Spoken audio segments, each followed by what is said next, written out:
Écrire un bon thriller, c'est un peu comme traverser un champ de mine. Le moindre faux pas, et hop, toute l'attention qu'on a mis des pages et des pages à construire peut exploser. Alors on va voir ensemble comment naviguer ce terrain-là et éviter les pièges les plus courants. C'est parti. C'est la question, n'est-ce pas? On a tous connu ça. Un livre qui nous agrippe dès la première page et un autre qu'on a l'impression d'avoir déjà lu 100 fois. Alors quel est le secret? En fait, la différence, c'est souvent la vigilance. Il y a des pièges narratifs tellement subtils que même des auteurs chevronnés peuvent se faire avoir. Le truc, c'est d'abord de les reconnaître pour pouvoir ensuite les désamorcer. On commence avec l'ennemi public numéro 1 du suspense, la prévisibilité. C'est simple, si on devine ce qui va arriver, le suspense meurt sur le coup. C'est la peste des thrillers. Et voici le trio de tête des coupables. Vous les connaissez. Le coup du chat qui saute d'une poubelle pour faire un faux sursaut, ça ne marche plus. Le grand méchant qui explique tout son plan en détail juste avant de tuer le héros, absolument pas crédible. Et le sacrifice du meilleur ami qu'on voit venir à des kilomètres, ça perd tout son punch émotionnel. Voilà, c'est exactement ça. C'est presque une caricature. Dans la vraie vie, personne ne ferait ça. C'est une facilité d'écriture qui nous sort complètement de l'histoire. Ça brise l'immersion. Et le lecteur se dit « Ah oui, c'est juste un livre ». Alors, comment on fait? Le but, c'est pas juste de les éviter, c'est de jouer avec. On peut prendre un cliché et le retourner complètement. Ou alors on trouve une raison hyper logique, ancrée dans le personnage, qui justifie ce cliché. L'idée, c'est de surprendre le lecteur là où il pensait être en terrain inconnu. Deuxième point, et celui-là est un peu paradoxal. On pourrait croire que pour un thriller, c'est action, action, action non-stop. Eh bien, en fait, non. Un suspense constant, sans aucune pause, peut devenir incroyablement ennuyeux. Cette image l'explique parfaitement. Pour qu'il y ait des pics de tension, il faut aussi des vallées.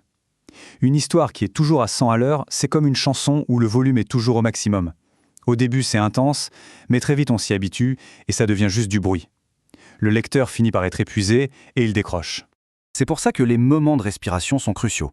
Attention, ce n'est pas du remplissage ou des temps morts. Ce sont les moments où on développe les personnages, où on digère les événements. C'est grâce à ces moments de calme qu'on peut ensuite faire ressentir les pics d'action de manière beaucoup plus forte. On passe maintenant à la structure. Une bonne intrigue, c'est comme une fondation solide. On ne la voit pas, mais si elle a des failles, tout s'écroule. Chaque indice, chaque mystère, c'est une promesse qu'on fait au lecteur. Et trahir cette promesse à la fin, c'est la pire chose à faire. Et voilà le top 5 des résolutions ratées. Le coupable qui sort de nulle part, on se sent floué. Une fin trop prévisible, grosse déception. Le fameux « tout ça n'était qu'un rêve », c'est une trahison de tout le parcours.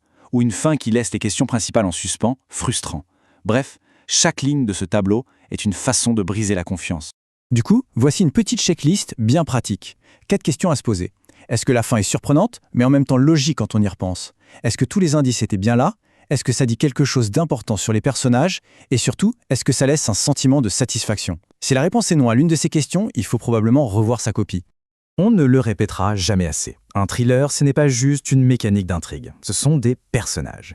Et si les personnages sont ratés, creux ou stupides, même la meilleure des intrigues ne tiendra pas la route. Le pire, c'est sans doute le protagoniste trop bête pour survivre. Celui qui va tout seul dans la cave sombre alors que tout hurle n'y va pas. C'est l'intrigue qui le force à être stupide, et c'est insupportable.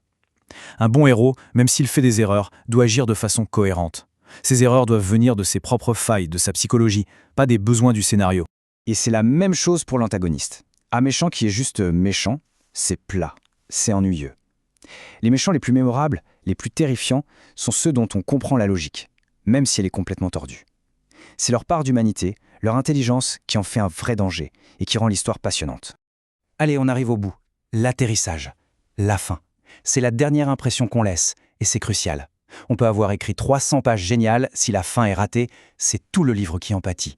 Voici les 3 pièges classiques de la fin. Premièrement, la résolution qui n'en finit plus et qui dilue toute l'émotion du climax.